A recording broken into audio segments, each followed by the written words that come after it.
Welcome to our regular Faroese news segment. For almost half a century, there's been a fishing agreement connecting the Faroe Islands and Russia. But now there are serious calls to cut that tie, and it's all because of concerns about espionage. So today we're digging into a recent op-ed that asks a really critical question. In a world full of intelligence claims, what actually counts as proof? So let's get right into the heart of the argument. It really all boils down to one powerful demand. Before you go and tear up an agreement that's been in place for 50 years, you need to have concrete, verifiable proof, not just rumors or whispers from intelligence services. The author, Eivind Jacobsen, he puts it pretty bluntly with this quote. His whole point is that this isn't about whether we trust our intelligence agencies or not.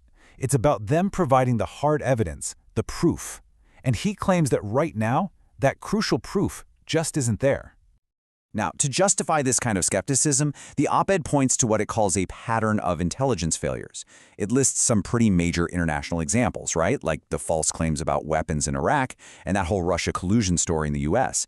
But it also brings up some examples closer to home, like accusations against Norway of misdirection over the Svalbard cables, and even a recent court ruling against Denmark's own intelligence service. Okay, so if the demand is for proof, what evidence is actually out there? Well, the op-ed turns to the EU's own documents. These lay out the official reasons why they sanctioned two major Russian fishing companies in the first place. So here they are, the official accusations, side by side. For Norebo JSC, you've got claims of their vessels having movement patterns that look like espionage, one of their ships getting banned from a port, and of course, financial ties to a Russian state bank. Then for Murman Seafood, the accusations get even more specific. They're talking about a vessel acting weirdly near a NATO exercise and being right next to a subsea cable just before it was damaged. And the thing that ties it all together is that both companies are linked to Russia's new maritime doctrine, which allows for the military to use civilian ships. And that brings us to the main case study the author uses to challenge the official story. The whole incident with the damaged subsea cable near Svalbard, and that vessel we just mentioned, the Melkart 5. So the author throws in this really critical piece of info from Norway's state broadcaster. Apparently, in this specific area, the cables are supposed to be buried 2 meters under the seabed. And based on that, he asks a pretty simple question. How could a fishing trawl possibly damage them?